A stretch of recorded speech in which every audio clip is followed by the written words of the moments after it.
لائیں کہیں کہ ہمارا رب اللہ ہے، پھر اس پر جم جائیں۔ ان پر فرشتوں کا نزول ہوتا ہے، نہ کوئی غم کرو نہ خوف، خوشیاں مناؤ جنت کی جس کا تم سے وعدہ کیا گیا تھا۔ اللہ کی ربوبیت پر اطمینان جب انسان کو ہو جاتا ہے، میرا رب اللہ ہے، ربی اللہ، انسان کے لیے نہ کوئی کھٹکا، نہ کوئی خطرہ، نہ کوئی خوف، نہ کوئی حزن۔ جو کچھ ہو رہا ہے کس کے اذن سے ہو رہا ہے؟ اللہ کے اذن سے۔ اللہ کے اذن کے بغیر پتہ تک نہیں ہلتا۔ یہ کوئی اندھا بہرا مادہ نہیں ہے جس سے مجھے کوئی خوف ہو۔ اندھا بھینسا چلا آ رہا ہو اس سے تو ڈرنے کا ہر انسان کو ڈرنا چاہیے، نہ معلوم کس کو ٹکر مار دے۔ لیکن نہیں، اس کائنات کو چلانے والا ایک سمیع و بصیر خدا ہے، وہ جو میرا دوست ہے، میرا ولی ہے۔ اللہ ولی الذین آمنوا یخرجہم من الظلمات الی النور۔ اللہ اہل ایمان کا ولی ہے، ساتھی ہے، پشت پناہ ہے، مددگار ہے، حمایتی ہے۔ بتائیے جسے یقین ہو جائے کہ اللہ میرا مددگار، اللہ میرا محافظ، اللہ میرا پشت پناہ، اللہ میرا حمایتی، اس کے لیے کوئی خوف ہوگا؟ اس سے کوئی ڈر ہوگا؟ میں مثال دیا کرتا ہوں ایک بہت سادہ، پنجاب کے دیہات کی۔ وہ بڑا چودھری ہے اور کوئی غریب کسان ہے۔ اس غریب کسان کے جانوروں کو ہر وقت اندیشہ ہوگا چوری کا، کوئی میری بھینس کھول کر نہ لے جائے، کوئی میرا بیل کھول کر نہ لے جائے۔ لیکن جس کے بارے میں یہ سب کو معلوم ہو کہ وہ جو بڑا چودھری ہے وہ اس کا دوست ہے، اس کی بچیا کو کوئی خوف ہوگا؟ اس کی بھینس پر کوئی ہاتھ ڈالے گا؟ اسے کوئی اندیشہ ہوگا؟ نہیں۔ کیوں؟ کہ وہ بڑا چودھری، بڑا اس کا یہاں کا سردار، جاگیردار، سب کو معلوم ہے وہ میرا دوست ہے، کوئی میرے خلاف اقدام نہیں کر سکتا۔ اس دنیا میں یہ چھوٹی سی بات اگر آپ کے دلی اطمینان اور سکون کا باعث بن سکتی ہے تو ذرا تصور کیجئے۔ میں لفظ تصور استعمال کروں گا صرف اس لیے کہ اس کا ہم جس کو کہتے ہیں ادراک اور شعور کر نہیں سکتے، اگر کے ساتھ کر سکتے۔ اگر یقین ہو کہ اللہ میرا مددگار اور یقین ہو کہ اللہ ہر آن میرے ساتھ ہے، پھر کوئی خوف؟ کس کا خوف؟ کوئی شے اللہ سے بالا تر ہے؟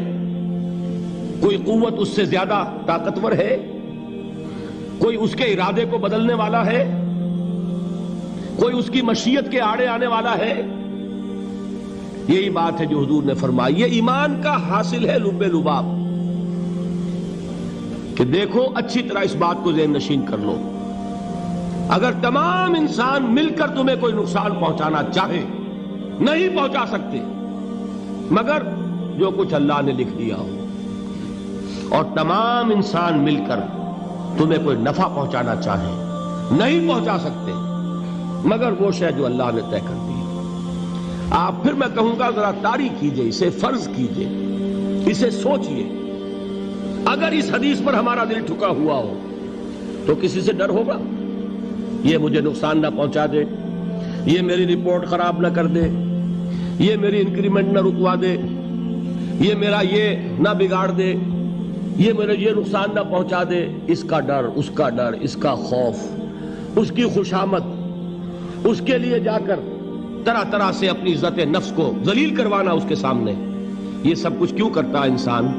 جب سمجھتا ہے کہ اس کے ہاتھ میں میرا کوئی نفع ہے، اس کے ہاتھ میں میرے لیے کوئی ضرر ہے، یہ مجھے کوئی غضب پہنچا سکتا ہے، یہ مجھے کوئی نقصان پہنچا سکتا ہے، یہ میرا کوئی کام بنا سکتا ہے، یہ میری کوئی ضرورت پوری کر سکتا ہے، اسی کا نام شرک ہے۔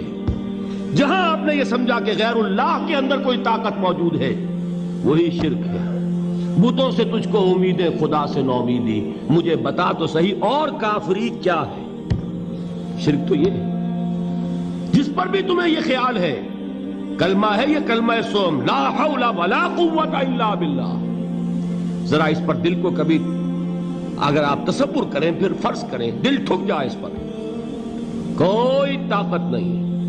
یہی بات تھی جو شیخ عبد القادر جیلانی رحمۃ اللہ علیہ نے اپنی وصیت میں اپنے بچے سے کہی.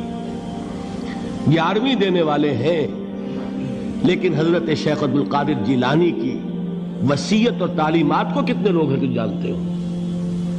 یہ جن مقامات تک پہنچے ہیں وہ کس چیز کی بدولت پہنچے ہیں؟ انہوں نے جو پیغام دیا وہ کیا تھا؟ اے میرے بچے، جس طریقے سے قرآن مجید میں حضرت لقمان کی نصیحتیں جو ہے نقل کر دی گئی ہیں، میں یہ عرض کروں گا بالفرض اگر قرآن حضرت عبد القادر جیلانی کے بعد نازل ہوا ہوتا تو شیخ عبد القادر کی یہ نصیحتیں بھی قرآن میں درج ہوتی. اتنی اونچی نصیحتیں ہیں. اے میرے بچے، اس حقیقت کو ذہن نشین کر لے، لا فاعل فی الحقیقت ولا مؤثر الا اللہ. اس کائنات میں نہ کوئی فاعل حقیقی ہے نہ مؤثر حقیقی ہے سوائے اللہ. کسی شے میں کوئی تاثیر نہیں اگر اللہ نہ چاہے. آگ جلا نہیں سکتی اگر اللہ نہ چاہے. پانی ڈبو نہیں سکتا اگر اللہ نہ چاہے. زہر ہلاک نہیں کر سکتا اگر اللہ نہ چاہے. کوئی چیز فائدہ نہیں پہنچا سکتی اگر اللہ نہ چاہے. تو در در پہ کیوں سر جھکاتے ہو؟ در در پر کیوں جبیں سائی کرتے ہو؟ سب کے سامنے کیوں ہاتھ پھیلاتے ہو؟ ایک اللہ سے مانگو. ایک اللہ کے سامنے زمین پر اپنی جبین رکھو. لا فاعل فی الحقیقت ولا مؤثر الا اللہ. نظر آتا ہے ہمیں کہ پانی پیاس بجھا دیتا ہے. پیاس بجھانے کی صلاحیت پانی میں نہیں ہے، اللہ کے اذن سے. کھانا بھوک مٹا دیتا ہے. بھوک مٹانے کی صلاحیت کھانے میں نہیں ہے، اذن رب میں. دیکھیے یہی یقین تھا. حضرت موسیٰ علیہ السلام کا واقعہ یاد کیجئے. سامنے سمندر آ گیا ہے. قوم دیکھتی ہے پیچھے کہ گرد و غبار کا طوفان ہے. معلوم ہوا کہ فرعون اپنے لشکر سمیت آ گیا ہے. لشکر جب چلتا تھا تیز رفتاری کے ساتھ تو گرد و غبار کا جو طوفان اٹھتا تھا اس کا تصور کیجئے. اور لمحہ بلمحہ وہ قریب آ رہا ہے. پوری قوم نے کیا کہا؟ اے موسیٰ انا لمدرکون. اے موسیٰ ہم کو پکڑے گئے. قرآن مجید نے تو یہاں وہ باتیں نہیں لکھی ہے، لیکن تورات میں یہ درج ہے کہ بنی اسرائیل جھگڑنے لگے، دست و گریبان ہو گئے موسیٰ کے ساتھ. موسیٰ ہمیں یہاں مروایا لا کر، اس سے تو ہم ہی بہتر تھے. وہاں کھانے کو ملتا تھا، زندگی تو تھی. بیگار ہم کر رہے تھے، موت تو نہیں تھی.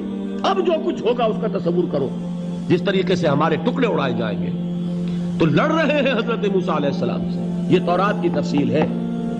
قرآن میں صرف اتنا آیا ہے، پریشان ہو کر انہوں نے کہا انا لمدرکون. موسیٰ ہم تو پکڑے گئے. اس وقت موسیٰ کا جواب کیا ہے؟ کلا ان معی ربی سیہدین. نہیں، میرے ساتھ میرا رب ہے، وہ راستہ دے گا.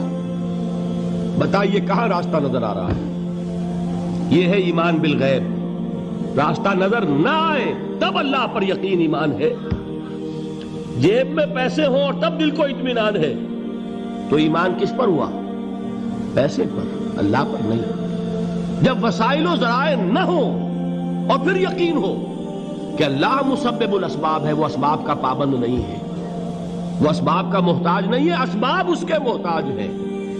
اگر یہ یقین ہے تو اللہ پر ایمان ہے. یہ نہیں ہے تو تمہارا ایمان اسباب پر ہے، وسائل پر ہے، ذرائع پر ہے، مادیات پر ہے، اللہ پر نہیں. اس وقت کہاں راستہ تھا؟ کوئی راستہ تھا؟ سمندر ہے اور ادھر سے لشکر آ گیا ہے. کلا ان معی ربی سیہدین. اب دیکھیے ایمان کہہ دینا آسان ہے، ہوا معکم اینما کنتم. جہاں کہیں بھی تم ہوتے ہو اللہ تمہارے ساتھ ہوتا ہے. لیکن اس کا یقین قائم ہو جائے تو زمین و آسمان کا فرق واقع ہو جائے.